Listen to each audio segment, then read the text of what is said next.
Good afternoon, ladies and gentlemen. My name is Nirav Shah. I'm the director of the State of Maine Center for Disease Control and Prevention.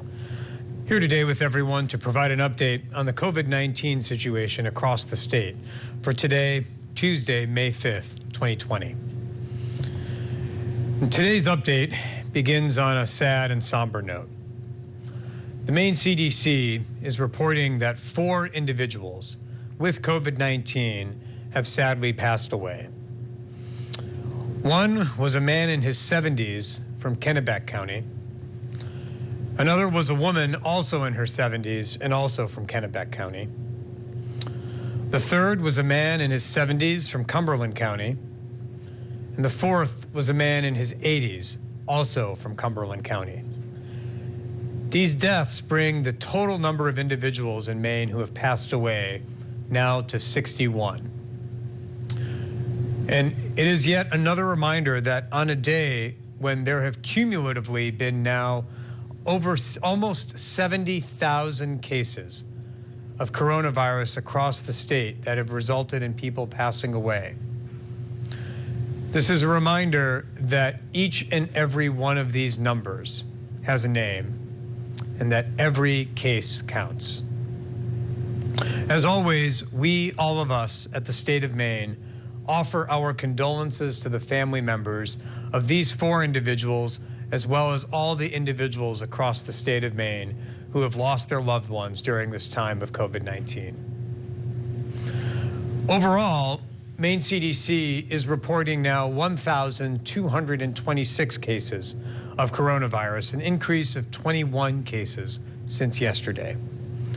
Of those cases, 1,150 are confirmed, an increase of 14, and 76 are probable, an increase of 7. As we'll talk about in a moment, these case tallies do not include the recent results that we've received from the Tyson poultry processing plant in Portland. Overall, there have been 187 individuals who have been hospitalized with COVID-19. And as I noted a moment ago, 61 individuals who have passed away. Overall, there have been 741 individuals who have recovered. And of those 1,226 total cases, 269 have been among healthcare workers. In a moment, I'm going to talk about some of the outbreaks that we're monitoring, but I also would like to ask everyone to keep in mind as we talk about these outbreaks in these long-term care facilities, please bear in mind that these outbreaks are very challenging and that as we discuss each of these numbers in each of these facilities, please know that Maine CDC staff are working tirelessly with the staff, the individuals who work at these facilities to keep each and every one of these residents safe. So with that in mind, I'd like to just go through the latest numbers on where things stand at a facility by facility level with the various outbreaks that we've been working on at long-term care facilities. This is pursuant to a request from one of our colleagues in the media. So to start with, at the Augusta Center for Health and Rehabilitation, there are 48 residents and 28 staff who have been confirmed as positive, for a total of 76 cases. Sadly, there have been 7 deaths affiliated with the Augusta Rehab Facility. At the Edgewood Rehab Facility, there have been 10 residents and 5 staff for a total of 15 cases and 1 individual who has passed away. At Falmouth by the Sea, there have been 29 residents and 16 staff for a total of 45 cases. And sadly there have been 2 individuals who have passed away. At the Maine Veterans Home in Scarborough, there have been 32 cases among residents, 23 cases among staff, and sadly 12 individuals who have passed away.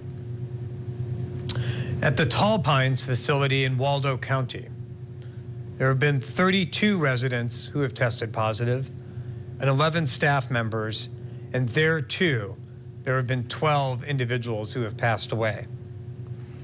And finally, at the Cedars in Portland, There have been 10 residents, 5 staff members, and 1 individual who has passed away.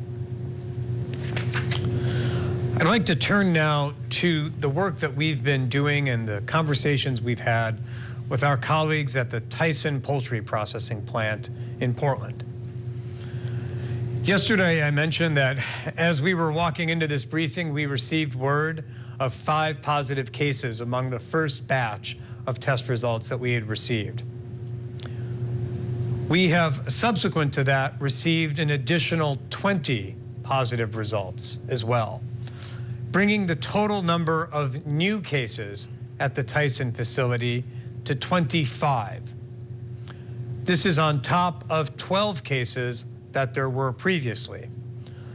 Thus, the total number of cases that have thus far been diagnosed at the Tyson facility stands at 37. But one important numerical note, the 5 cases from yesterday and the 20 cases that we just got word of are not yet reflected in Maine CDC's case totals. We are waiting for each and every one of the results to come in before we officially add them to our case totals, just so we can make sure we keep track of every single person who was tested. So again, to run through those numbers again at the Tyson facility, before universal testing started, Maine CDC was aware of 12 cases. Yesterday, we received word of 5 cases from the first batch. And just a little while ago, we received word of an additional 20 cases, bringing the total number of new cases to 25, and the total number in aggregate overall to 37. Those 25 new cases will be included in tomorrow's official case count. Again, those 25 new cases will be in tomorrow's case count. Maine CDC teams of epidemiologists, medical staff, and environmental health experts continue to work very closely with our colleagues at the Tyson processing facility. Because a few results are still outstanding, the Tyson management and operators have decided, in fact, to idle the facility for a few more days, just to make sure that each and every result is back and that the epidemiologists at Maine CDC have had sufficient time to make contact with cases and provide the facility with the most up-to-date and most current epidemiological and public health advice. We continue to work very closely with them and will continue to do so as additional results come in. Finally, I'd just like to provide a quick update on some of the work that our public health emergency preparedness team is doing, specifically on the PPE front. First, a quick update on the fit testing progress that we've had, working in concert with our colleagues at the National Guard. At the Kennebec Center, yesterday, our colleagues at the National Guard fit tested 31 staff members, and today are finishing that out by fit testing an additional 29, today following that out by fit testing an additional 39 staff members today, for a grand total of 70 individuals who will have been fit tested. Another group of men and women from the National Guard are also on site working with our colleagues at the First Atlantic Homes organization to fit test staff there so that they too can take advantage of N95 masks. Overall, as I noted yesterday, 67 orders for PPE were filled, comprising over 47,000 pieces of PPE that went out the door just yesterday alone. This PPE generally goes toward congregate care settings like nursing homes, as well as to our first frontline responders, such as locally based fire, rescue, EMS, and law enforcement individuals. We plan to continue that work today, and in fact, 60 orders are in the queue that are going out today, working in concert with our colleagues at the Department of Transportation. We also received the first batch of swabs from FEMA. I noted last week that starting this week and every week for the next several weeks, Maine CDC would be receiving 4,000 cotton swabs from FEMA to aid us in our work, especially as we move more and more toward mass testing at specific sites. And so we have received the first batch of those 4,000 swabs. And finally, I'd just like to provide a quick update on where we are on various vital medical resources. Overall, right now in Maine, there are 36 individuals who are hospitalized with COVID-19. 18 of those individuals is in an ICU bed. And 12 of those individuals is on a mechanical ventilator. In total, there are 319 ICU beds across the state, 157 of which are available. There are 318 conventional ventilators across the state, 293 of which are available. And there remain available 395 alternative ventilators. So with that, I will turn things over to our colleagues in the media. And today we will start the questions with Kevin Miller from the Portland Press-Herald. Go ahead, Kevin. Hi, Dr. Shah. Thanks very much. First, two questions. The first one about Tyson. Can you tell me what percentage of the 400 plus employees have you gotten the test results for? And just kind of give an update on how the contact tracing is going that we talked about yesterday, given the challenges with that community. Sure thing, Kevin. So right now, per a call that we just had at 1 o'clock with our colleagues at Tyson, the results that have come back have been on all of the full-time team members at Tyson. So each and every full-time employee at Tyson was offered a test, and I believe that number was 391. But Tyson also opted to offer a test to each and every contractor or outside individual who had been in the facility as well. And that's the batch of remaining tests that are still outstanding. I believe that number is approximately 30 tests that we anticipate receiving today or tomorrow morning. In terms of the contact tracing, now that we've gotten the first batch of positive results back yesterday and today, our team of field epidemiologists is starting that process. They started yesterday afternoon and have been continuing through the day, reaching out to each and every one of the positive cases. And so that's where things stand. The playbook there that we follow is the playbook that we follow in any situation where there's a positive case, which is to say reaching out to individuals if they're positive, making sure that they have what they need where they are to try to ensure a safe recovery, as well as trying to get a sense of others that they may live with to try to provide them with good public health advice to prevent follow-on chains of transmission. So that contact tracing is underway right now. We anticipate that it will go on for quite some time as we identify more contacts and more close contacts of contacts, and then another ring thereafter. It will probably go on for quite some time, but candidly, that is what our team of field epidemiologists does day in and day out. As we discover more cases and as we discover the potential for subsequent cases resulting from these initial ones, we'll make sure we keep everyone posted. We will turn next over to Charlie over at the BDN. Yes, hi, Dr. Shah. I have one question about Tyson and then another about long-term care facilities. I'll start with the one on Tyson, which is I understand some of the workers there are immigrants, and you kind of touched on this in the last question, but I'm curious what Maine CDC is doing to make sure that their families are not, that outbreaks are not happening in the households of those workers, and that their families are kind of safe from the infection themselves. So Charlie's first question is in recognition of the fact that many of the individuals who work at Tyson may be from immigrant communities. And how are we taking special steps to reach out to them in order to be especially solicitous and try to prevent transmission within the home? And the answer, Charlie, is that we're doing a few things. The first is, of course, in recognition that there may be individuals for whom English is not the first language. We're trying to make sure that we've got an array of medically certified translators who are ready to help us make sure we can communicate clearly and accurately with folks. These conversations are difficult enough and technical enough, but when you add on an additional layer of someone for whom English may not be their first language, words like quarantine and coronavirus may not translate so well. That's why we make sure we use certified medical translators for that work, not just someone we happen to know who might speak the language. But the other thing, Charlie, that we're thinking about in any situation like this, not just specific to Tyson, is making sure we think about those for whom cases might live with. Close contacts, household contacts. And there, in this situation, we want to be especially concerned, given that immigrants are often disproportionately affected, as we've talked about, with these types of situations, and potentially at higher risk for discrimination.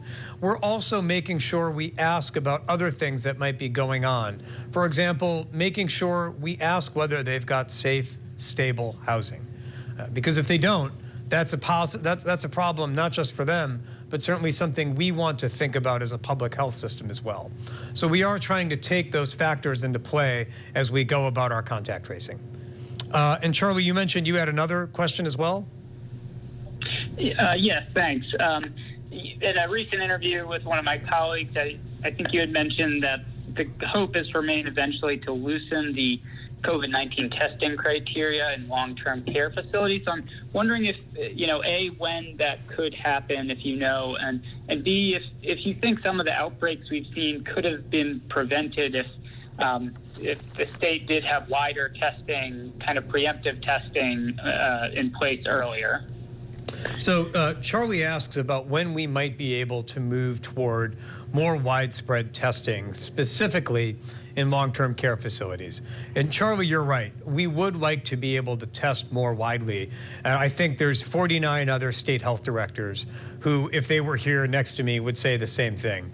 They would like to be able to test more widely and specifically within long-term care facilities in their state.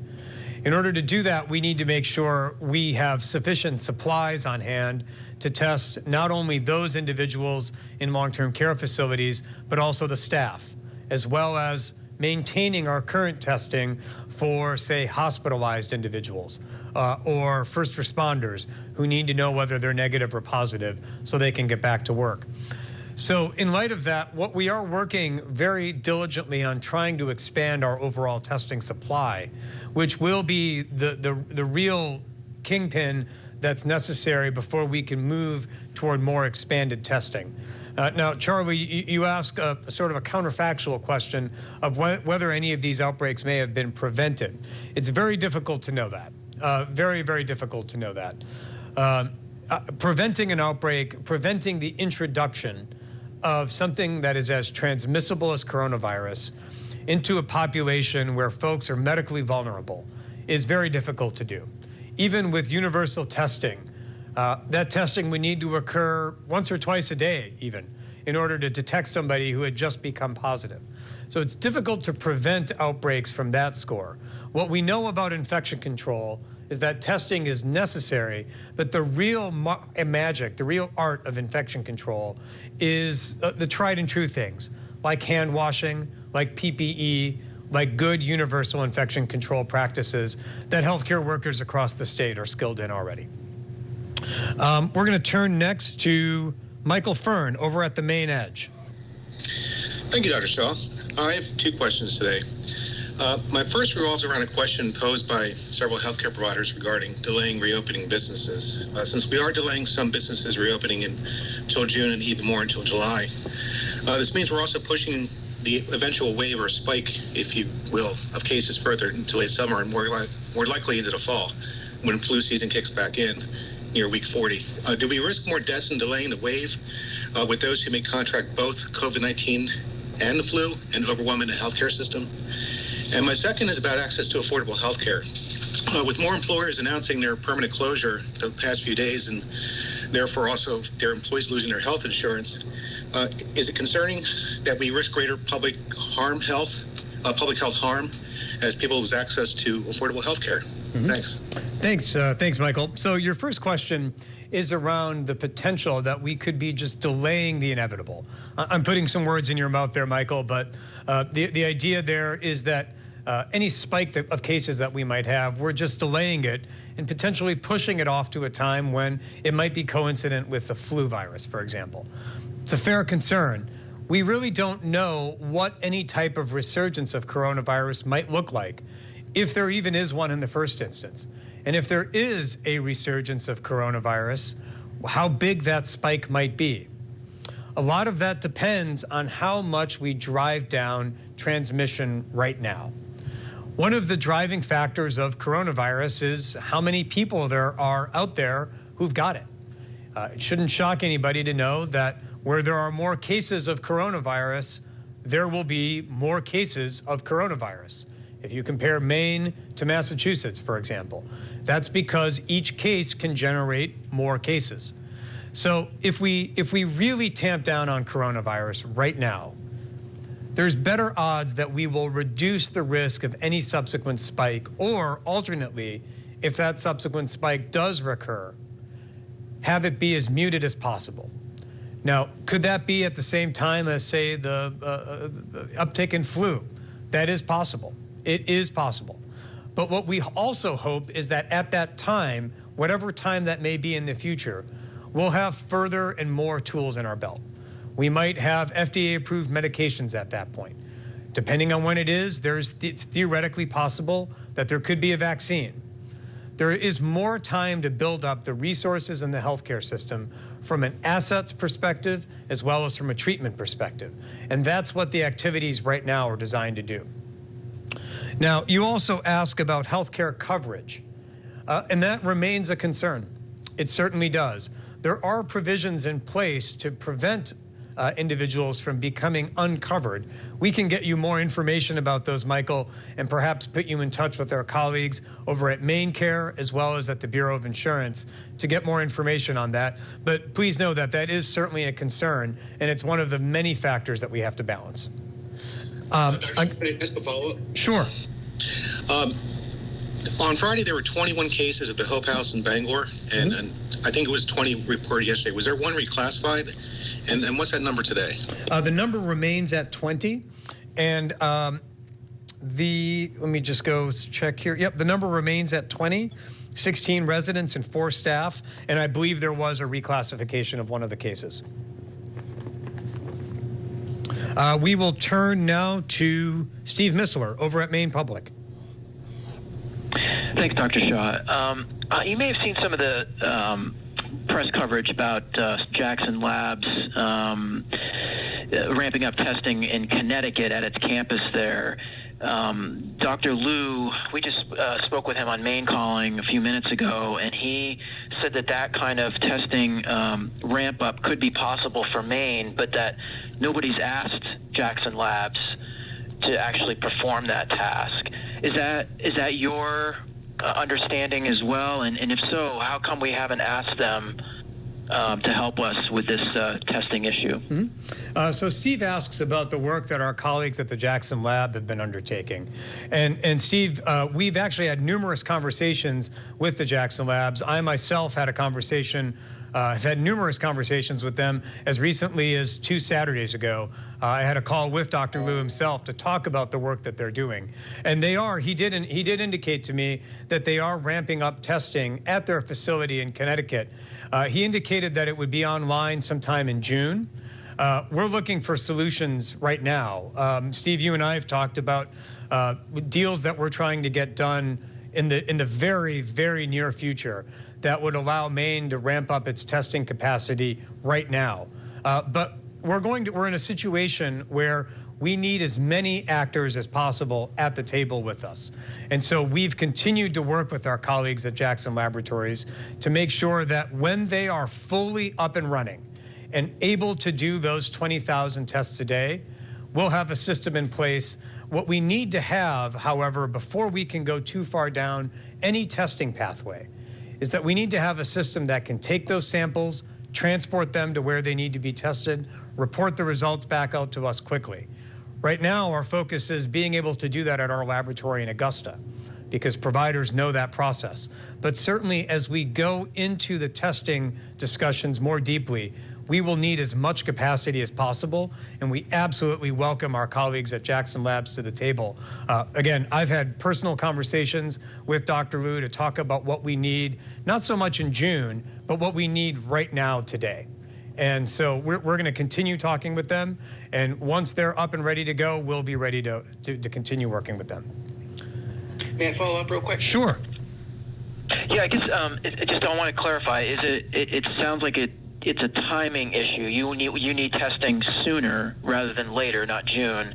And it sounds like there might be a logistical issue here too in terms of getting the tests to the Maine state lab. I just want to make sure I understand you correctly. Yeah, so it's partly about making sure that, you know, right now what we're looking at is needing to scale up our testing in Maine as soon as possible. I've referenced at these meetings to a lot of folks, and Steve talked to you and some of your colleagues about a deal that we've been working on that would allow us to ramp up quite significantly very quickly. So it is partly about the timing, but also as part of any such situation, one of the questions that I always have is making sure that any type of testing is something that's logistically easy for healthcare providers. Healthcare providers are used to the way that Quest and LabCorp work. They're used to the way that the Maine State Laboratory here in Augusta works. And I would want to make sure we replicated that easy button type approach with any new provider that we're offering tests.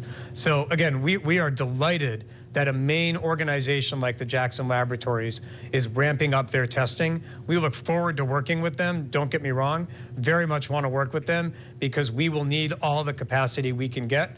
We've also just got to do so in a manner that makes sure that providers, who are really the ones ordering the testing, that providers know how to use that, and it's in a way that their workflow can accommodate. Does that answer your question, Steve? It does, thank you. You got it. I will turn now to Amy Brown over at WERU. Thank you, Dr. Shah. I have a question about just sort of following up on the tracking of people who have tested positive, if they are quarantining and returning to work. I know the public health people are in touch with folks who have tested positive, and I assume also who are presumptively positive. If those folks were to refuse to quarantine for whatever reason for those 2 weeks, would you be aware of it? How would that be handled? Are there employers notified if they are in a job where they could be going back to a job too quickly? So Amy asks about some of the details that underlie what happens when we inform somebody that they've been exposed and how we work with them to manage the quarantine process. And Amy, we do a couple of things there. We ask them if they have notified their employer, and if not, we take it upon ourselves to do so. We also give them strict criteria for what quarantine means, what it means to really stay inside, what it means to make sure they're avoiding contact with others. But the key of all of that is that we check in with them. We check in with them to see how they're doing, to see if they've developed any of the symptoms of COVID-19. And if they have, we make sure that they can get care.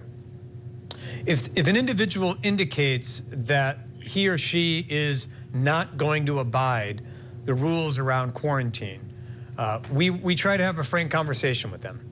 We try to tell them that they've been exposed, they could potentially get sick, and if so, they could pass it on to others. And in every single instance thus far with coronavirus in Maine, individuals have been willing to cooperate. And that's a sign. That's a sign that when difficult situations arise, every single person in Maine that Maine CDC has spoken with has been willing to say, you know what, I'm going to do my part to try to limit the spread of this disease and make sure I keep everyone around me safe. I am going to turn, yep. Sorry, could I ask a follow-up question? Sure. About the probable cases, are they people who just have it? I know that you defined the other day that they are living with someone or in close proximity with someone who has tested positive. They've talked to a healthcare provider. They have the symptoms. Will those folks eventually be tested and be moved into the confirmed tally? So if an individual, so Amy asks about individuals in the probable category. And Amy, if one of those individuals decides to get tested, or rather if their doctor decides that they should be tested and they come back as positive, then they would be moved into the confirmed category. If their doctor decides that clinically speaking, the doctor's got enough information to go on to feel safe that it is coronavirus, then then their status remains as probable. It really is ultimately up to the doctor to order the test to have them tested.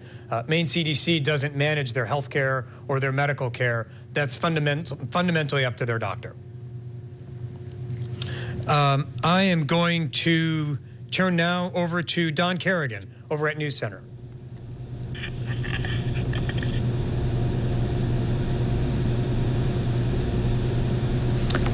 Hey, Don, you with us? Okay, finally. Sorry, I was muted. My apologies. Can you hear me all right? Yep, sure enough, Don. Go ahead. Thank you. I have a question about the Hope House and then two questions related to testing. The question about the Hope House is, where are the 20 people who have tested positive there at the Hope House? Where are they being housed? Are they being quarantined at the Hope House? Are they being quarantined at some other facility? And how is that all being managed? Maybe you want to answer that first before I ask the two testing questions? Yep. So Don asks about the individuals at the Hope House. And of the 16 residents who have tested positive, where are they? And Don, so in working with the management of the Hope House, city officials, there have been plans in place to accommodate those individuals. We'll be able to get you some more information about them, but the approach in congregate settings, generally speaking, is to make sure that any individual who tests positive is no longer at that facility, but is also provided with safe housing during their period of isolation during coronavirus. So we'll get you some of the details about that, Don, but that's a concern that we thought through and we're aware of because we knew that would happen early on. It's all well and good to think about universal testing, but you always have to think about what you do when you identify someone who's positive and how to plan for that eventuality. And so that's what we've done, working with city officials in Bangor, as well as city officials in Portland and now Lewiston, to make sure there's a plan in place for safe isolation as somebody gets tested positive. Okay. Thank you. There are two questions about testing.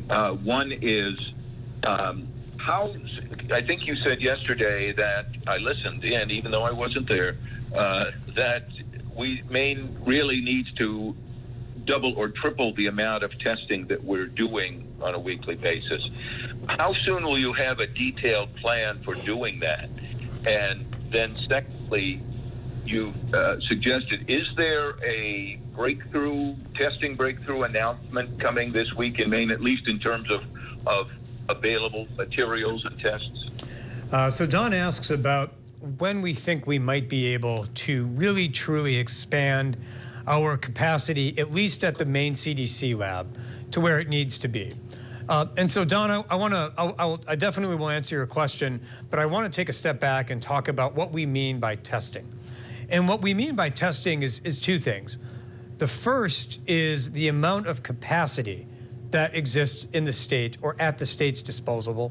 And then the second is the number of tests that are actually being done.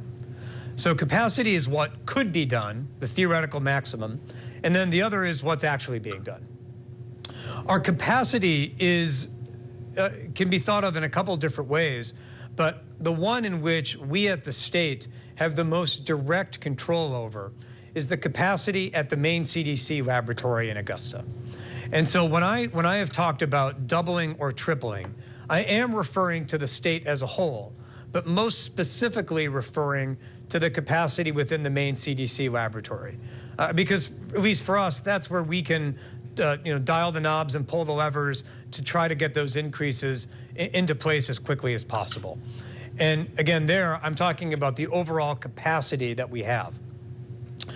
We have been working with an organization to try to at least double that capacity, if not go even further, to try to make sure that the Maine CDC laboratory can offer a test and conduct a test for any healthcare provider who requests it in the state.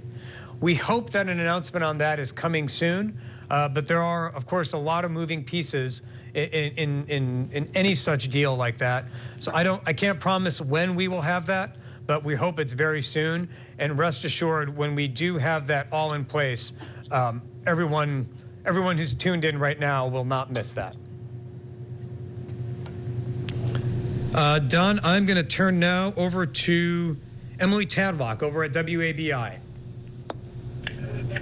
Hi, Dr. Shah. Thanks so much.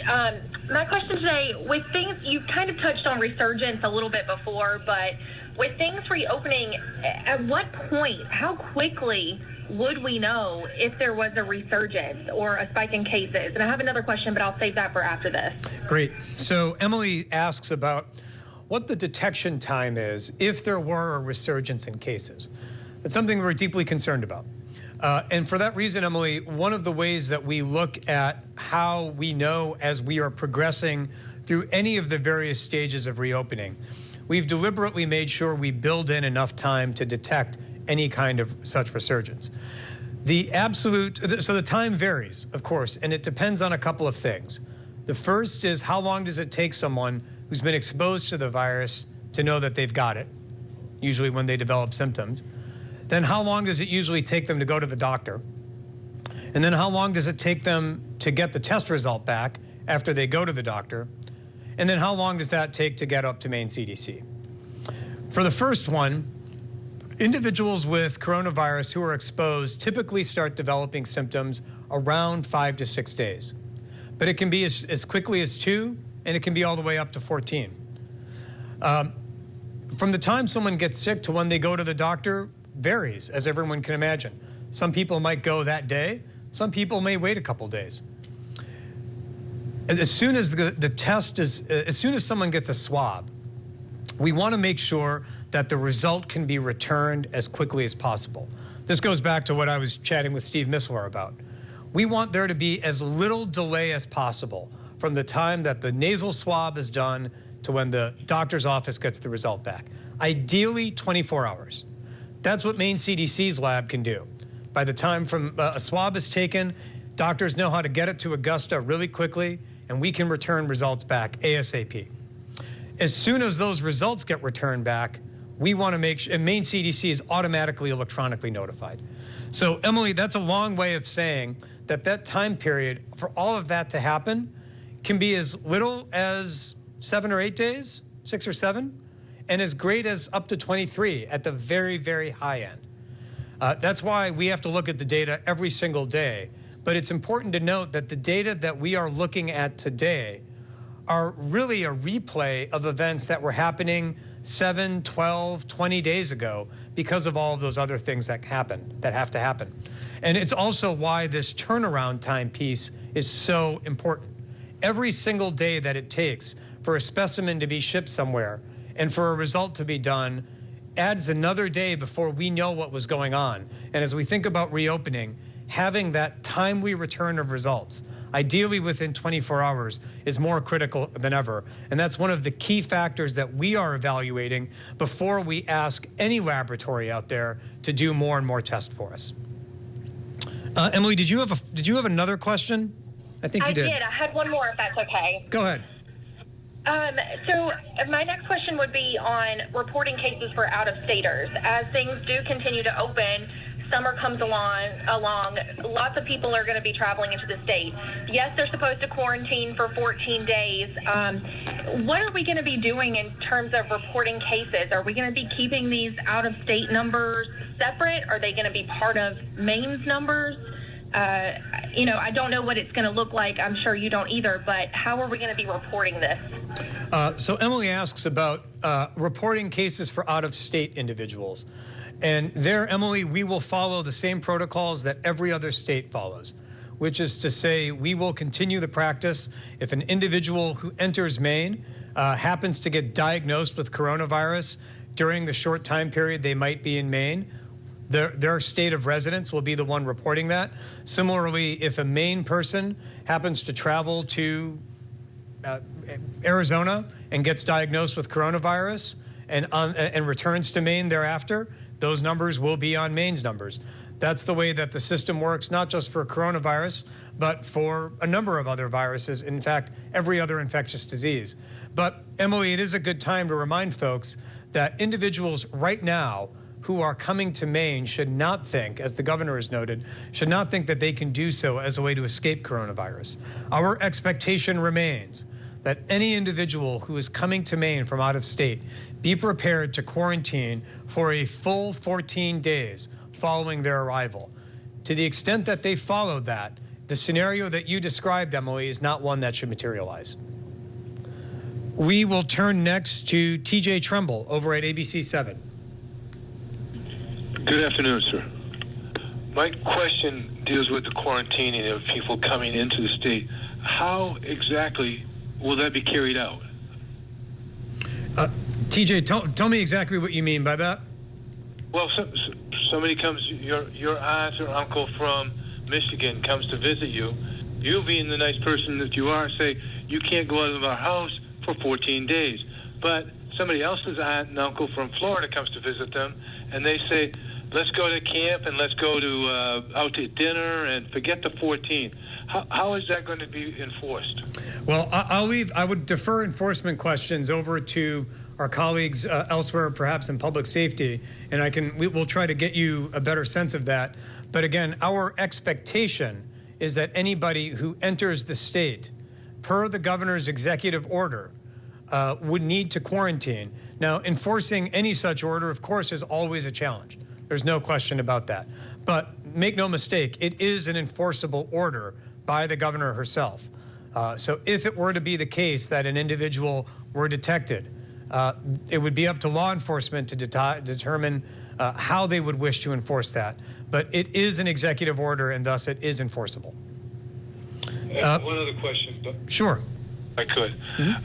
You're probably well aware that in the 3 states that make up the northern district of the U.S. Postal Service, they've discovered 5 cases of COVID among Postal Service employees. Is that considered an outbreak, or is it just an anomaly?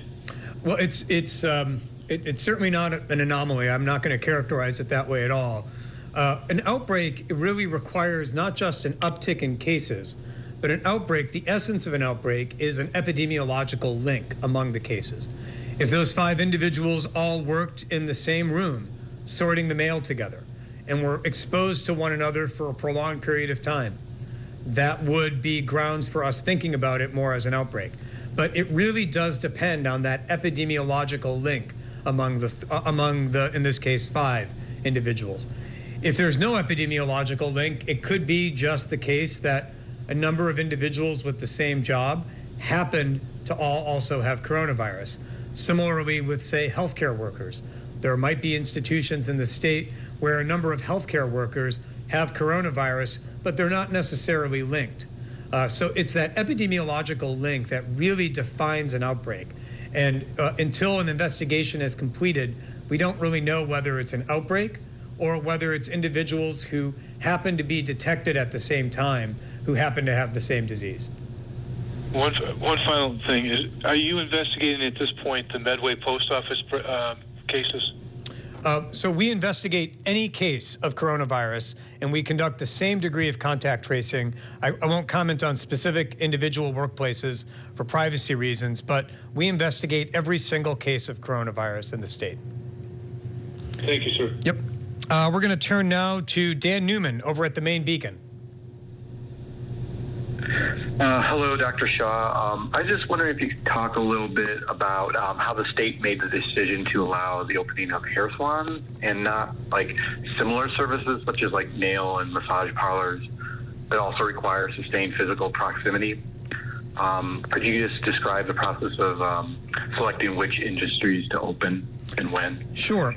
So Dan asks about the way in which the Department of, or DECD has gone about selecting industries that would be coming up for reopening. Dan, I think Commissioner Johnson would probably be better able to shed light on that process. We'll refer your question over to her to make sure you get a better glimpse into what that process entails. But what I will say is that one of the criteria that we look at, or that in general is looked at, is to what extent are the individuals within any particular field able to open up in a manner that if they follow everything on the checklist, they would be able to open up in a manner that would be consistent with and protective of public health. Individuals who work in hair salons, for example, are used to working in situations where hygiene is at a premium. And so that was part of the discussion. But again, Commissioner Johnson would be much better able to provide much more detail on the process and the communications that she and her team have had with members of those communities in different sectors. We will turn now over to Brad Rogers at WGME. Hey, thanks, Dr. Shah. Has there been any recommendation or discussions on closing the Tyson plant? And, if not, will employees be retested before they go back to work just to ensure that, no one's bringing coronavirus back into the plant? So, Brad, the plant is idled, and it's been idled since Friday or Saturday, I believe. And that was a decision that Maine CDC recommended, and Tyson operators were in agreement with. And the plant remains idled, and they intend to continue idling it until Thursday. In addition to that, every single individual who works there or was a contractor or who had visited has been offered testing. And so it's only those individuals who are negative who will be allowed to return back. Those who have been positive will be placed in isolation. Okay, thanks. And just oh, go ahead. I'm sorry. No, go ahead. I want another quick question, if you don't mind. Sure. It doesn't seem like local law enforcement is getting involved. Do you think they should? And if not, is there something the public should do? I mean, should the public, call the police, or what should they do? If they see some people violate. To call the police on Tyson Foods? No. I'm sorry. Not on Tyson Foods. I figured you were talking about individuals with quarantine. Yeah. On individuals not wearing masks or maintaining a safe distance, things like that. It doesn't seem like the police are getting involved in this. Yep. I'm going to, it's a fair question, Brad. And I think I'll probably ask our colleagues in law enforcement and public safety to weigh in on how they view enforcement of any one of those orders.